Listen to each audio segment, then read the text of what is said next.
Hey everybody, welcome back to Diesel Creek. My name's Matt. Behind me, this auction by 1940 or 42 Caterpillar 212 motor grader. I bought this thing not really knowing the thorough condition. The pony motor is free. The diesel engine I could not get to turn, but hopefully today we're going to be able to get this thing running and drive it out of here. And if it runs and drives in this spot, I'm going to try to drive it almost 6 miles back to the farm. So one of the things with one of these auctions, you don't know the condition of anything. The main exhaust on the grader here has been uncovered for Lord knows how long. And I just found the top of the exhaust laying here. So it was covered at one time, but for how long it's been open, nobody knows. First things first here, let's check our dipstick. We've got oil. It's black, but it doesn't look like it's full of water or anything, so that's a great sign. Oh, we've got bird nestage. Hate to dislodge them, but oh, that's an old one anyway, full of mouse poo. Check the oil in the pony motor here. Looks pretty good. We're on a hill, so it's probably about right. Nice and clear. Probably should have bought a temporary fuel tank with me. No water that I can see down in there. It looks bone dry. That's not a great sign. So what's different about this motor grader versus the Galleon Christine that we have restored on the channel previously? The Galleon is a hydraulic machine. This one is what they call a knuckle buster. So all the functions run off of a PTO. So there's no hydraulic lines anywhere. You can't blow a line, but you have all these shafts and everything down through here. So there's about 100 U-joints and 10,000 grease fittings on this machine. But when they work pretty well. And the reason they call them a knuckle buster is because on the boxes here that control all your functions, if you reach a limit on a function before you stop it manually, like if you have it pushed in like this and it hits a stop, it kicks this lever out really hard and smacks your hand. And climb up in the cab here to see what we got. Oh buddy, the seat, oh man, it's beyond deteriorated. Like, it just, look at that. Oh man. Guessing this is the battery box over here. Yeah, look at that. Oh, it's a 6-volt still. Yeah, no matter. So all this battery is used for is starting the pony motor, and once the pony motor is running, that gets the diesel motor running. I think that's our throttle over there for the diesel. Oh.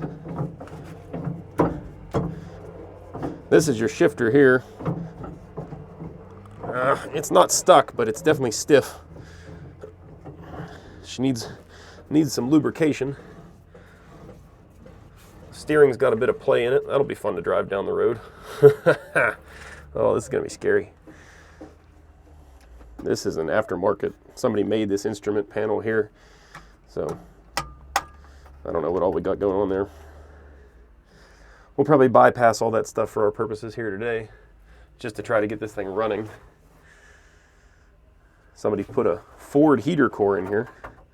That's kind of interesting. Gauge cluster down over here for the diesel. All that stuff is probably not working anymore, I'd guess. It looks pretty rough. I guess we're going to start with the basics. I'm going to try to see if these tires even hold air. They look pretty good, so I'm hopeful.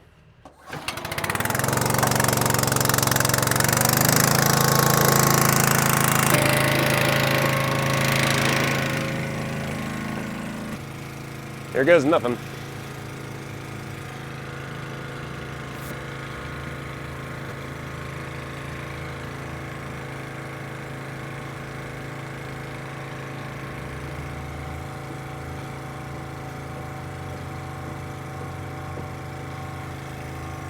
Oh yeah, things are moving.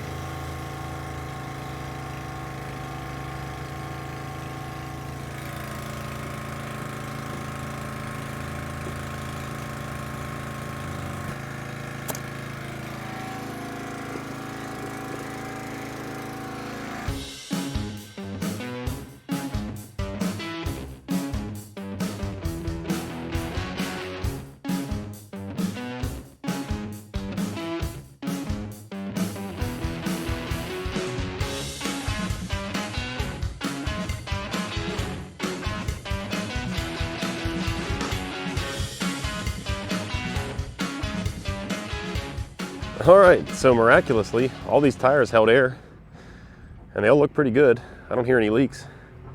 I didn't want to go crazy and put a ton of pressure in them, but it's up off the ground. And before I even bother going through the whole trouble of getting this pony engine running, only to find that the big engine might be stuck, I've brought a secret weapon with me here. So this engine has provisions for a hand crank. I don't think you could ever start it like this, but we can put the hand crank in there and find out if the engine is stuck or not and save us some trouble out here in the field. If it's stuck, we'll have to take it back to the farm and do some surgery on it and figure out what the issue is. I'm sure if it is stuck, it's because there was water got down into those cylinders. Hopefully it didn't ruin the engine if that's the case.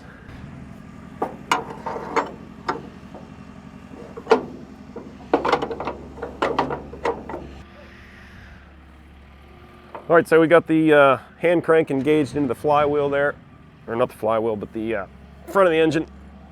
Yeah, just as I was afraid of. I got all my weight on this thing and she ain't budging. Yeah, that's bad news for us, but good news for you guys. That means there's gonna be some more video on this thing. So I guess I'm gonna have to come back with a trailer and drag this thing back to the shop.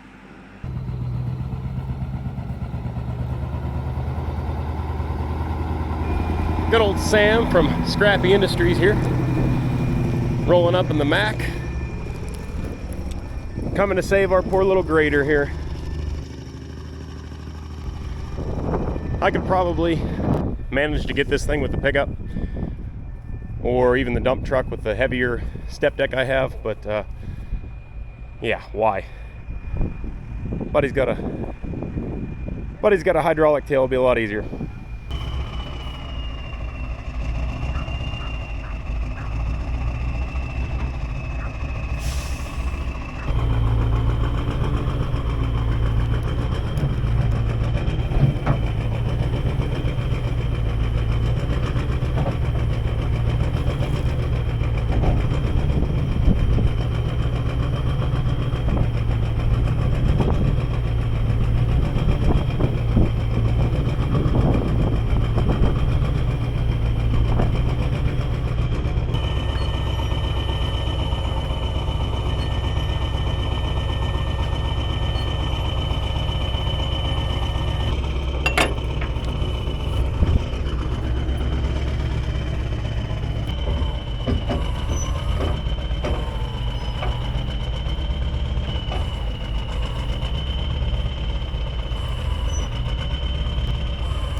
Well, hydraulic winches make quick work of stuff like that. We're squeezed on there pretty good. You know, it's pretty much legal. We're good.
Beautiful, nothing to it.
All right, so we got the old 212 in the shop here. We're gonna start by just giving a cursory exam of this machine. I'm not really trying to dive into this thing and say that we're gonna get it completely going, but what we're gonna start by doing is digging into this engine and seeing just how stuck it really is. If I can get this thing freed up, well then we probably can get it going. However, if it's really stuck, then it might require a lot more work. At which point, I gotta really look and see if it's worth putting the work into this thing or just trying to come up with a different engine or scrapping the project altogether and either parting it out or selling it as is to one of you fine folks. So anyways, I guess let's commence the surgery here. I am unsure if I want to just go ahead and pull the head off right from the get-go and see what we are working with in there, or if I don't just take the head off right away, the other option is to go ahead and pull off the intake and the exhaust manifolds here. Or maybe we can even get away, I'd have to look, we might be able to get away with just snaking the exhaust manifold off of there and having a look down inside the valve chambers. And whichever ones look the worst, or all of them, we're just gonna dump a bunch of rust remover down inside of there and see what the issue is. I think I went over the fluids with you guys prior to buying it, but just so we're clear, the oil level is right on the money. It is black, but it is not, doesn't look contaminated. It doesn't look like you got water in it or anything. So it could have been just a minimal amount of rain got down in the top end here and stuck this engine. The Pony engine, the oil looks brand new in, and it's a little low, but you know, like I said, it looks brand new. So not really a big deal there. The antifreeze is completely empty, but I figured out why that is. These lines here are heater core lines that fed the cab heater, and as you can see, they're not in the best of condition. So this valve was open and you know, let all the coolant drain out at some point whenever that thing broke off due to the natural course of time. So I think our cooling system is probably okay. There may even be some coolant left in the block. At any rate, the first thing we need to do is get the hood off of there, and to get the hood off of there, we got to take off our pre-cleaner and our exhaust, and I think that stuff down there will be okay. But yeah, let's get to it. I don't know how well you guys can really focus in on that bolt right there, but I'm going to say that there's no chance that that bolt's going to come off. I'm not even going to try.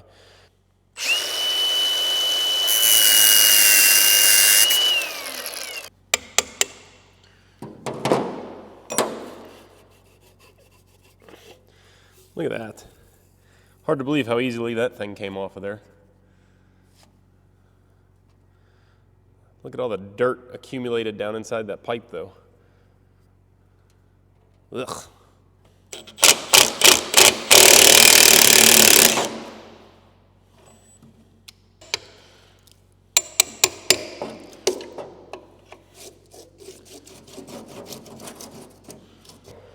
What's really incredible to me about this, the top of the muffler is completely rotted off, but the body of the muffler, what usually rots out, is still pretty darn solid.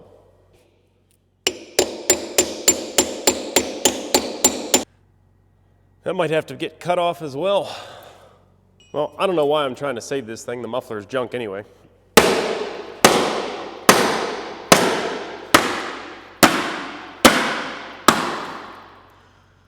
Might have moved. Yep. Well, the part I wanted to move didn't move, but it's coming off. Well, that's scrap.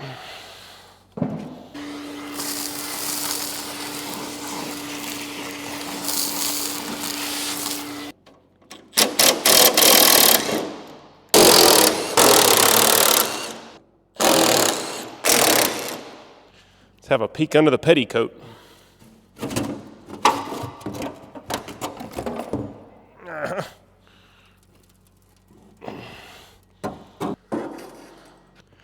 I shut the lights off so maybe you guys can see better. We're looking down inside the exhaust manifold right now, and can you guys see up to the top there, top of the circle? There's that pile of rust right there. Well, that's also down inside of one of the ports that goes into the head. So that doesn't make me feel very good. And what you're looking at is after I've already put the shop vac in there and shop vacked out a pile of rust. So I know a lot of it came from when we were just demoing that muffler off of there, but the stuff that's still in there right now looks like it's wet, and it looks like it's been there for quite a while. It's pretty hard. The vacuum wouldn't suck it out, so not making me feel too good right now. I think the next step's going to be, let's just go ahead and start yanking off these manifolds, the intake and exhaust, and we'll get a better look on the problem.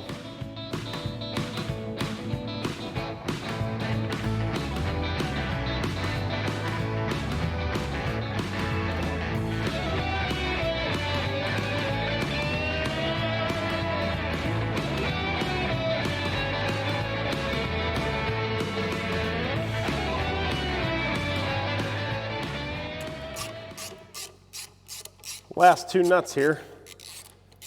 As you can see, the intake's already off.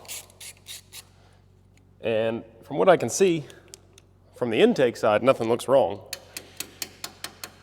But then again, I wouldn't really suspect it to. One more nut here and we'll know the whole story. Or at least most of it. You guys ready to see what's behind door number 1 here? Oh, cross your fingers. I hope it's not as bad as I think it is. Are you going to tell me that I have to take off the pony motor manifold to sneak this one off too?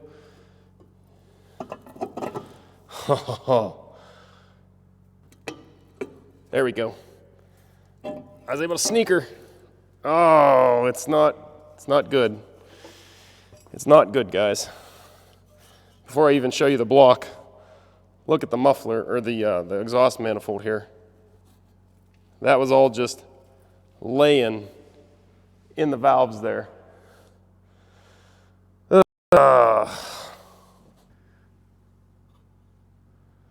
Look at all this mess.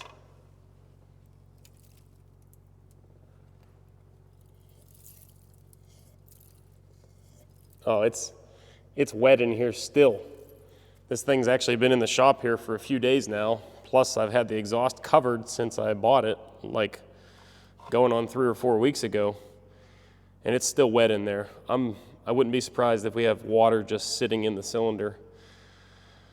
I'm thinking we're going to have to pull the head. This does not look like an easy fix. That's exhaust for cylinder number 1. It doesn't look real terrible. This is the exhaust for cylinders 2 and 3. It looks pretty darn bad. I'm not going to lie about it. You guys saw that rust I flicked out of there. It's not good. And exhaust on number 4, or 1, I guess this is 1, is not great either. Doesn't look as bad as 2 and 3, but yeah. It's not going to be too bad to get this head off of here. All we have to do is pull that oil line off. We have a thermostat housing up there. We have to unbolt from the head, or perhaps leave on the head and unbolt from the water pump. And then on this side, all we really have to do is pull off our injection lines, and then valve cover and head bolts, and she should come off of there. Oh, I don't think it's going to be good.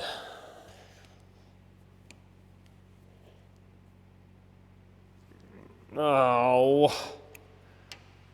Yep. The very first bolt breaks off. That's not a good sign. See if we can't go over 2 here. Oh, she's firm. Oh, really don't want to break this thing, but I bet it's gonna. Oh, something happened. A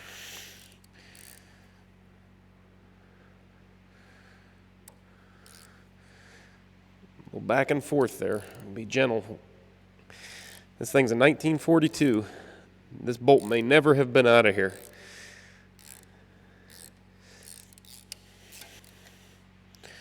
There we go. Well, we saved one at least.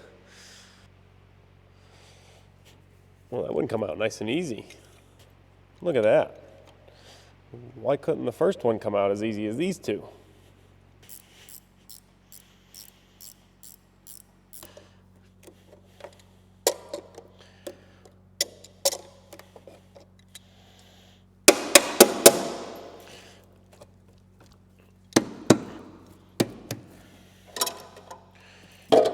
There we go. Ugh.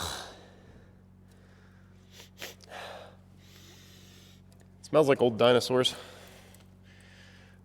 It's not all rusted over, so it's not too terrible, but it's not great.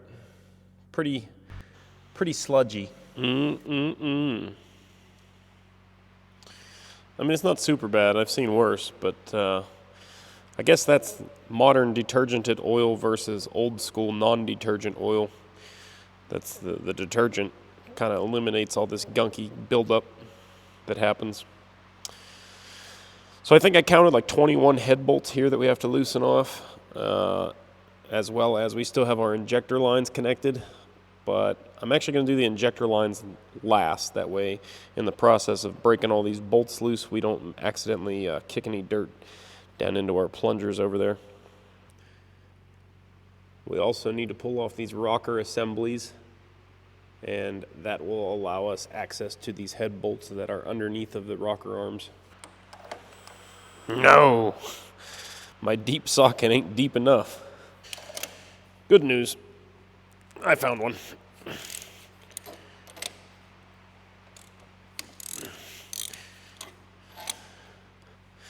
Bad news is I have to do this by hand. Woe is me. Modern day mechanics, I guess, are very spoiled by all these fancy cordless tools. I avoid using manual ratchets like the plague anymore.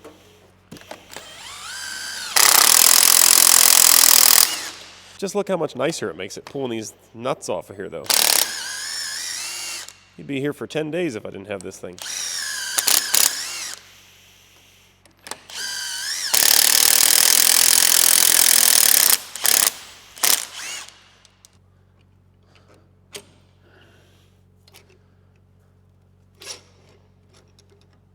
Come on. She's stuck. Once I start getting deeper into projects like this, I always start putting hardware back where it came from. That way it's a little less guesswork, trying to remember where everything went to.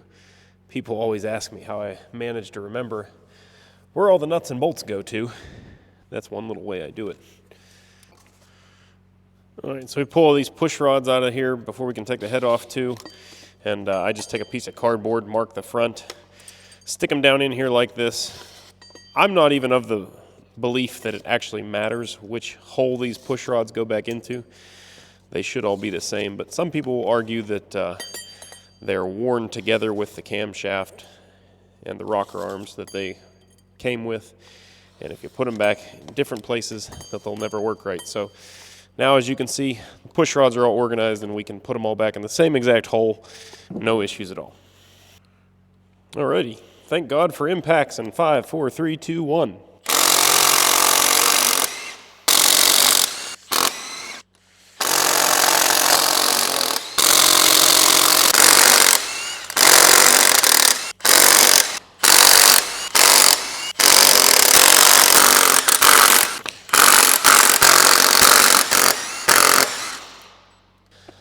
Just got to do injector lines and then this head can finally come off. Injector line time here.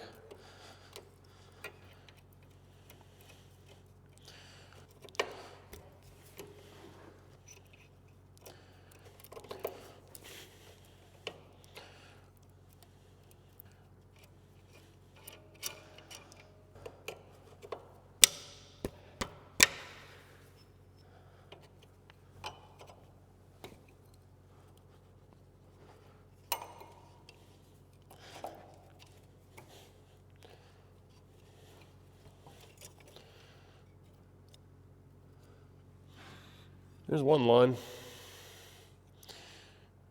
And boy, the fuel that's in those, very varnished. This thing has been parked for a long time. I have no way to tell exactly how long, but just judging by the smell of that fuel, I can tell you it's been probably at least 10 plus years. Probably a lot more like 20 or 30 though.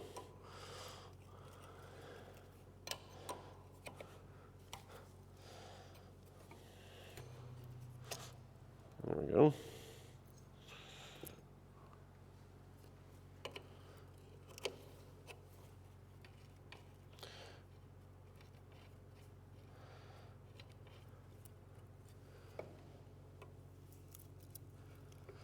You want to be super careful when you're messing with anything with these injector lines that you do everything you can to avoid getting dirt down inside of there. And before we would put the lines back on, if by some miracle we're able to get this engine freed up and we're assembling this thing, going to run it, well, then we are going to bleed the crap out of these things, let a lot of fuel flow through there first before we put the lines back on, and that'll float any debris out of there is the idea. There we go, that's the last injector line. Now we just got to break this head loose of the gasket and it should lift off. It's awful heavy, so I might end up having to get the forklift. Just whack the injection pump, that's good.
There's a little square plug right there that allows you to get the timing on the magneto of the pony motor right.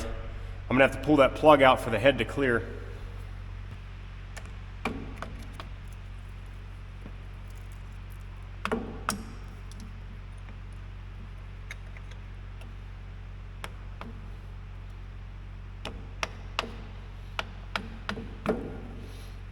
It's turning.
She's free.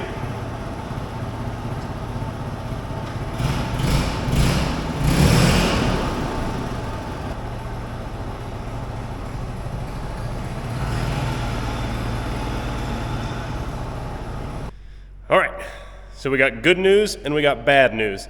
I want you guys to place your bets right now. Stop the video, go down and make a comment. So tell me if the engine's gonna be savable. Tell me how many cylinders, if any or all, are boogered up. And lastly, tell me if we're gonna be able to get this thing running. Let's get into it. Let's see what's behind door number 2.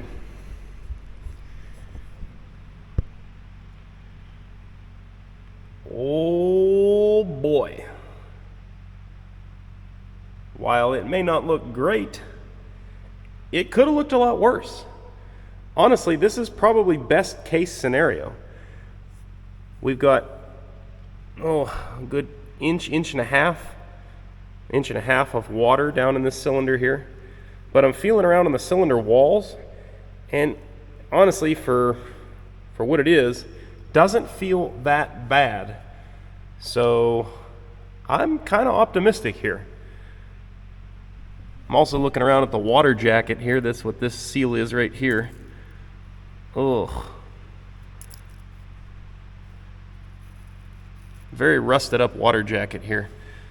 We probably wouldn't have been flowing much coolant through that thing.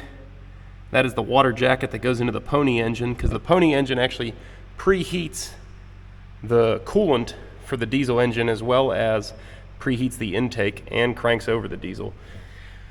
So seeing all that rust and stuff in there, that wouldn't have been good for the water pump or anything else. That would have may or may not have circulated through the system, and if it did, could have taken out our water pump. But yeah, as far as things go, this is pretty much not best case scenario, but it's definitely not the worst. So I'm feeling pretty good about this.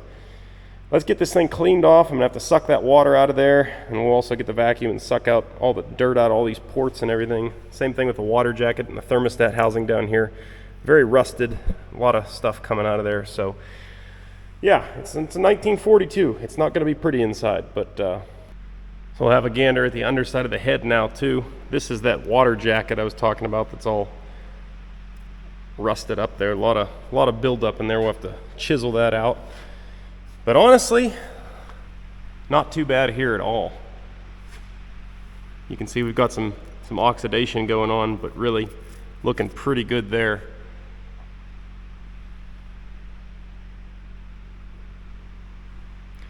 That'll be easy enough to just hit with a wire wheel or a carbide scraper or something, and we'll get that cleaned up and looking good.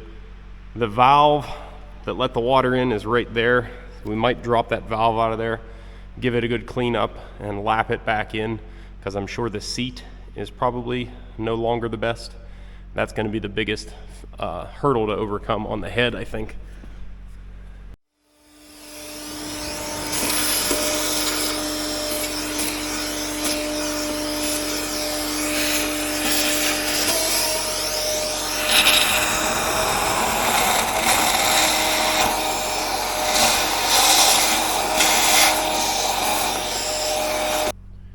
Alright, so we got all the water sucked down out of this bad cylinder here, and it's not as bad as you might think. Honestly, the actual place where the piston rides, where the piston rings ride at least, does not feel too bad to pit it up. As you can see, there's kind of like some heavier scale towards the top of the cylinder there.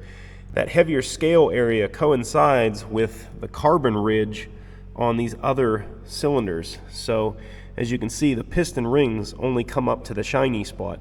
After that, there's a carbon ring in there because the top of the piston does not have a ring, right at the top. So that's why that is not polished up like the rest of the cylinder.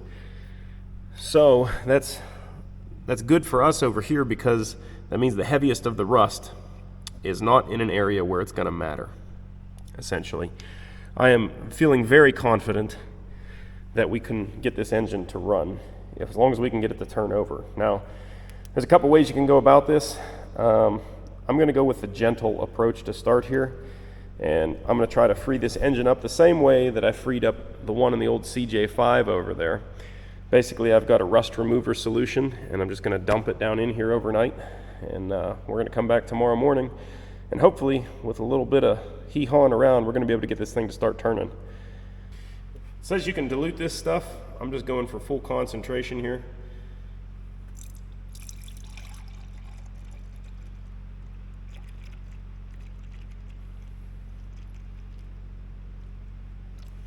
Went ahead and filled that baby right up to the very tip top here. And now we play the waiting game. Here's a better look at the head. Like I said, it's really not too bad. I'm gonna go at it with the old carbon scraper here. But you can see around this exhaust valve, hopefully you can see, it's not closed right now. It's actually stuck, partially open, or it's rust scale holding it partially open. So I'm gonna clean the surface really good, and then hit it with some penetrating oil, and then I'm gonna hit it with some hammering. And basically you just drive that stem down and force it out, and then keep oiling it, and might have to lightly tap it back and forth. You don't want to go crazy, but usually you can get them unstuck pretty easy. Anyways guys, I hate to leave you on a cliffhanger, but I think we're getting pretty long in the tooth for this video, so I'm gonna wrap it up here, and we're gonna pick up with part 2, hopefully getting this engine broken loose and rotating and put back together, and then fingers crossed we're gonna get this thing fired up. Don't forget, this is a double whammy.